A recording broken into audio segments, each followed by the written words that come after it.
चलिए ठीक है, फिर से एक बार आपको नए वीडियो में हाजिर कर रहा हूँ नए क्वेश्चन के साथ। इसमें जीके से क्वेश्चन है, उड़ान सेना रिटन में।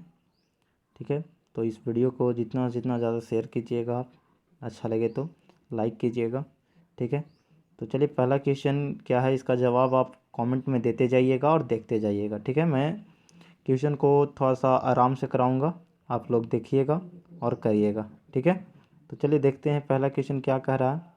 कह रहा है कि कुंभ मेला का आयोजन कितने वर्ष बाद होता है। तो कुंभ मेला का आयोजन जो है, आप लोग बताइए कब होता है। ठीक है, चलिए बताइए। कुंभ मेला का आयोजन 12 वर्ष बाद होता है, सी ऑप्शन। कब होता है? 12 वर्ष बाद होता है। कुंभ मेला जब भी लगता है तो 12 वर्ष पे लगता है।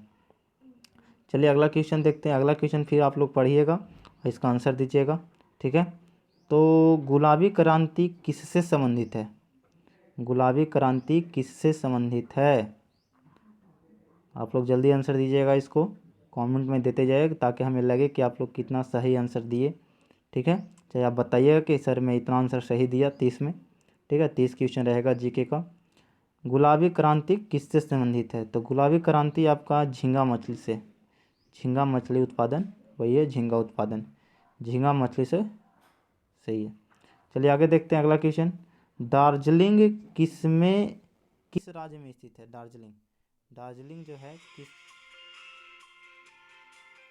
दार्जिलिंग किस राज्य में स्थित है? ठीक है, तो देखिए आप लोग जल्दी इसको बताइएगा कि दार्जिलिंग किस राज्य में स्थित है। तो दार्जिलिंग जो है पश्चिम बंगाल स्थित में। कब है, कहाँ है? पश्चिम बंगाल में स्थित है दार्जिलिंग, जहाँ सबसे ज़्यादा चाय की खेती होती है। चलिए आगे देखते हैं। आलमभत्ती बांध, आलमभत्ती बांध किस नदी पर बनाया जा रहा है? आलमभत्ती बांध किस नदी पर बनाया जा रहा है? जल्दी इसको करिएगा। ठीक है, तो ये क्वेश्चन बहुत ही अच्छा क्वेश्चन है, नया क्वेश्चन है। तो कृष्णा नदी पे। कहाँ? कृष्णा नदी पे, सी ऑप्शन, कृष्णा नदी पर है। चलिए आगे देखते हैं। दार्जिलिंग दक्षिण अफ्रीका की राजधानी कहाँ है? दक्षिण अफ्रीका की राजधानी कहाँ है? जल्दी इसको बताइए, दक्षिण अफ्रीका की राजधानी कहाँ है? तो दक्षिण अफ्रीका की राजधानी है प्रिटोरिया। कहाँ है? ठीक है, दक्षिण अफ्रीका की राजधानी कहाँ है? प्रिटोरिया। चलिए इसको देखिए कर लेते हैं, ए ऑप्शन। चलिए अगला क्वेश्चन देखते हैं क्या है।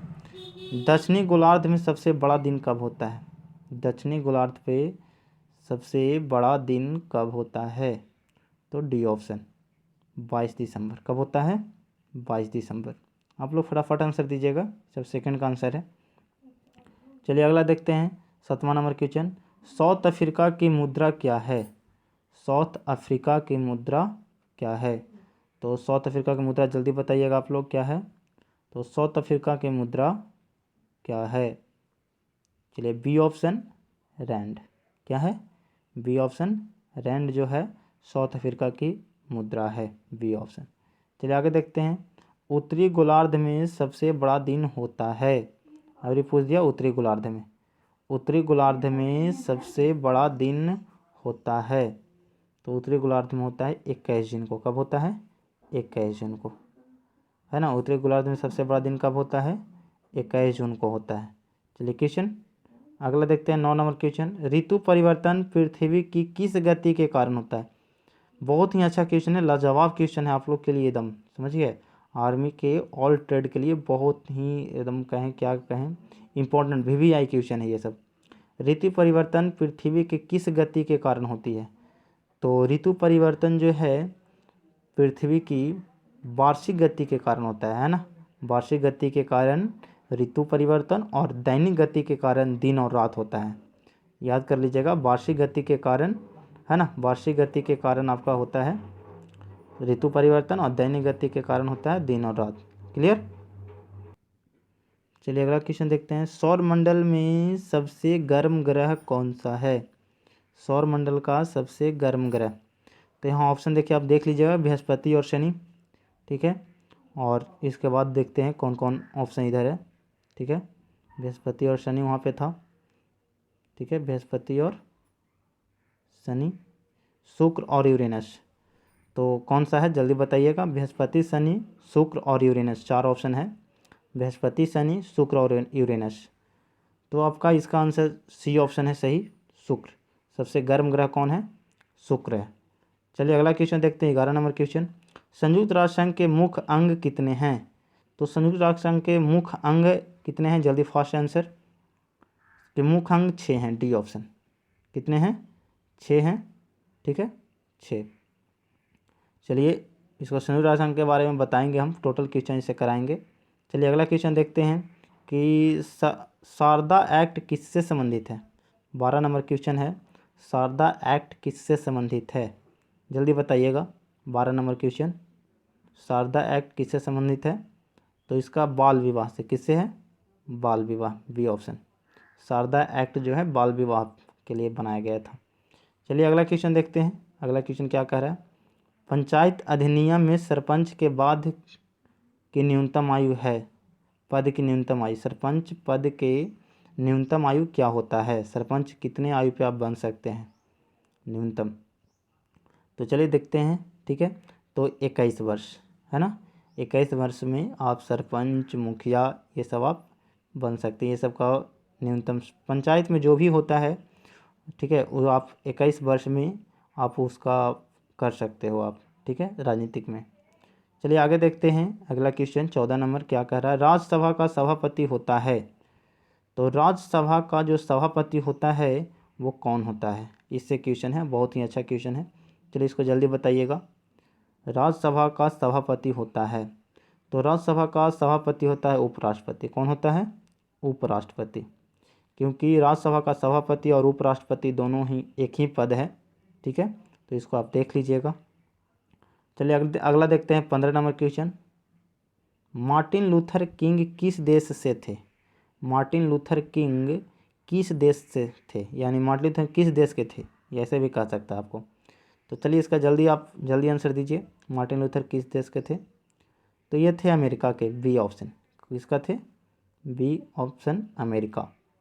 चलिए अगला देखते हैं क्वेश्चन। संतुलित आहार में होता है, संतुलित आहार के लिए उसमें क्या पाया जाता है? प्रोटीन, विटामिन, कार्बोहाइड्रेट या सभी, ठीक है। संतुलित आहार यानी आप जो भोजन संतुलन एक भोजन होना चाहिए, उसमें क्या क्या ज़रूरी है? प्रोटीन होना चाहिए, विटामिन या कार्बोहाइड्रेट। तो चलिए देखते हैं डी ऑप्शन, ये सभी, ये सभी यानी प्रोटीन, विटामिन, कार्बोहाइड्रेट अगर तीनों मिलेगा तभी संतुलित आहार होगा। ये नहीं कि खाली विटामिन मिल गया या ओनली फॉर प्रोटीन या कार्बोहाइड्रेट आपको संतुलन आहार मिल गया, नहीं, तीनों जब मिल गया तो आप संतुलित आहार आपको मिल गया, यानी भोजन मिल गया। चलिए आगे देखते हैं अगला क्वेश्चन। पौधे में पाए जाने वाला एंजाइम निम्न कार्य के लिए जिम्मेदार होता है, यानी पौधे में जो पाए जाने वाला एंजाइम है, 17 नंबर क्वेश्चन, वो किसके लिए जिम्मेदार है, यानी किस लिए उपयोगी है ये, ठीक है। तो ये क्वेश्चन इसको जल्दी आंसर आप दीजिएगा, ठीक है। पौधे में पाए जाने वाला एंजाइम निम्न कार्य के लिए जिम्मेदार है। आप इसको वीडियो को रोक के और थोड़ा सा इसको पढ़ लीजिएगा बारीकी से, उसके बाद आंसर दे दीजिएगा, ठीक है। तो चलिए ये जो है आपका पानी के परिवहन के लिए, किसके लिए है? पानी के परिवहन, ए ऑप्शन, पानी के परिवहन के लिए है। चलिए अगला क्वेश्चन देखते हैं।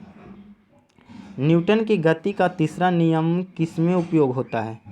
न्यूटन का जो तीसरा गति नियम है, गति का उसका 3 नियम है, पहला, दूसरा, तीसरा। तो तीसरा जो है किसके लिए उपयोगी है भाई? तो ये तीरंदाजी, क्या है? ए ऑप्शन, तीरंदाजी के लिए उपयोगी है, ठीक है ना, तीरंदाजी के लिए उपयोगी है। और अंतरिक्ष यान में भी न्यूटन थर्ड लॉ लगता है ना, न्यूटन थर्ड लॉ तीरंदाजी और अंतरिक्ष दोनों में। तो यानी यहाँ पर आपका आंसर क्या हो जाएगा? सी ऑप्शन, ए और बी दोनों, सी ऑप्शन आपका होगा, ए और बी, ओनली फॉर एक, दोनों में से कोई एक को आप नहीं मारिएगा, सी ऑप्शन, ए और बी दोनों। चलिए क्वेश्चन ठीक है। चलिए अगला देखते हैं 19 नंबर क्वेश्चन। चलिए देखते हैं 19 नंबर क्वेश्चन क्या कह रहा है। निम्न में से कौन सी गैस वातावरण का हिस्सा नहीं है? निम्न में से कौन सी गैस जो है वातावरण का हिस्सा नहीं, यानी पर्यावरण के लिए हिस्सा नहीं है, ठीक है। तो इसको थोड़ा जल्दी देखिएगा, बताइएगा, है ना। तो क्लोरीन जो है हमारे वातावरण में कोई उपयोगी नहीं है। नाइट्रोजन, कार्बन डाइऑक्साइड और ऑक्सीजन ये हमारा वायुमंडल में बहुत ज़्यादा उपयोगी है, लेकिन क्लोरीन उपयोगी नहीं है। चलिए अगला देखते हैं 20 नंबर क्वेश्चन, आंसर दीजिएगा आप लोग जल्दी। किसकी कमी से निमोनिया रोग होता है? किसकी कमी से निमोनिया रोग होता है? जल्दी इसको देखिए 20 नंबर क्वेश्चन। किसकी कमी से निमोनिया रोग होता है? जल्दी फास्ट आंसर। तो लोहा की कमी से एनीमिया रोग। एनीमिया जो है किसके कमी से होता है? लोहा की कमी से एनीमिया रोग होता है। ठीक है, लोहा की कमी से एनीमिया रोग होता है। चलिए अगला क्वेश्चन देखते हैं 21 नंबर क्या कह रहा है। बेकिंग सोडा का रासायनिक नाम है? बेकिंग सोडा का रासायनिक नाम है ना। चलिए देखते हैं इसको, बहुत ही अच्छा क्वेश्चन है। तो बेकिंग सोडा का रासायनिक नाम है, यानी जिसको खाने वाला सोडा बोलते हैं, तो सोडियम बाइकार्बोनेट, यानी ए ऑप्शन। कहते हैं ना कि खा के बाय बाय कर दो, यानी सोडियम बाइकार्बोनेट होना चाहिए। देखिए यहाँ पर बाई सल्फेट भी डाल दिया है, तो आप थोड़ा सा ये नहीं कि बाय बाय कर दीजिए किसी चीज़ में, कार्बोनेट में बाय बाय कीजिएगा। सोडियम बाइकार्बोनेट NaHCO3 होता है इसका, NaHCO3 बेकिंग सोडा का नाम। ठीक है, चलिए अगला क्वेश्चन देखते हैं। एथेनॉल का क्या सूत्र होता है? अगला क्वेश्चन है 22 नंबर। एथेनॉल का क्या सूत्र होता है? तो मीथ ईथ, ऐसे अगर आप लोग पढ़े होंगे तो आप इसको बहुत जल्दी ही पकड़ लीजिएगा, है ना। मीथ ईथ प्रोब्यूट, और अल्कोहल में OH लगा होता है, ये ज़रूरी है ना। तो इसमें इथेनॉल, मीथ ईथ, ईथ यानी कार्बन 2 होना चाहिए, है ना। इसका एक सूत्र बताए थे C2, है ना, CnH2n+1, और इसका होता है सिंगल बॉन्ड OH अल्कोहल का। तो उससे आप इसको बना सकते हैं, इसे आप डायरेक्ट याद रखिए। तो इसका आंसर हो जाएगा B, C2H5OH, है ना। चलिए 23 नंबर क्वेश्चन देखते हैं। निम्न में से कौन सा रेडियोधर्मी तत्व नहीं है? रेडियोधर्मी तत्व नहीं है। निम्न में से कौन रेडियोधर्मी तत्व नहीं है? तो चलिए 23 नंबर क्वेश्चन जल्दी करिए। तो इसका आंसर हो जाएगा जिस्कोनियम, है ना, ये C ऑप्शन। ठीक है, चलिए अगला देखते हैं 24 नंबर क्वेश्चन क्या कह रहा है। सूर्य से हमें गर्मी किन कारणों से मिलती है ना। चलिए देखते हैं, सूर्य से हमें गर्मी किन कारणों से मिलती है। चलिए 24 नंबर क्वेश्चन जल्दी इसका आंसर दीजिएगा। तो सूर्य के प्रकाश सबसे पहले पृथ्वी पर आएगी तभी गर्मी लगेगा, तो ये जो हो जाता है आंसर इसका विकिरण। सूर्य के प्रकाश जो पृथ्वी पर आती है विकिरण के ही कारण आती है, किरण, इसके कारण हमें गर्मी लगती है। चलिए आगे देखते हैं 25 नंबर क्वेश्चन क्या बोल रहा है। कार्य करने की क्षमता को क्या कहा जाता है? कार्य करने की क्षमता को क्या कहा जाता है? ठीक है, थोड़ा सा मिस्टेक हो गया। चलिए देखते हैं, कार्य करने की क्षमता को क्या कहते हैं? तो जल्दी बताइएगा, बहुत ही अच्छा क्वेश्चन है ये, तो आप लोग बता दीजिएगा कार्य करने की क्षमता को क्या कहते हैं। तो कार्य करने की क्षमता को हम लोग ऊर्जा कहते हैं। कार्य करने की क्षमता को क्या कहते हैं? ऊर्जा कहते हैं, क्योंकि ऊर्जा रहेगा तभी हम कार्य कर पाएंगे, है ना। चलिए आगे देखते हैं, डेसिबल किसकी इकाई है? जल्दी फास्ट आंसर। तो डेसिबल जो है ध्वनि तीव्रता का इकाई है। 26 का हो जाएगा आंसर D, है ना, ध्वनि तीव्रता का इकाई है, ध्वनि शक्ति नहीं, ध्वनि तीव्रता। माचिस में कौन सा पदार्थ उपयोग किया जाता है? 27 नंबर क्वेश्चन। माचिस में कौन सा पदार्थ उपयोग किया जाता है? जल्दी फास्ट क्वेश्चन। माचिस में कौन सा पदार्थ उपयोग किया जाता है? तो जल्दी आंसर दीजिए 27। तो लाल फास्फोरस, ज़्यादा लाल फास्फोरस या काला फास्फोरस, दो ही होता है ना। माचिस में लाल फास्फोरस या काला फास्फोरस इसका आंसर होगा।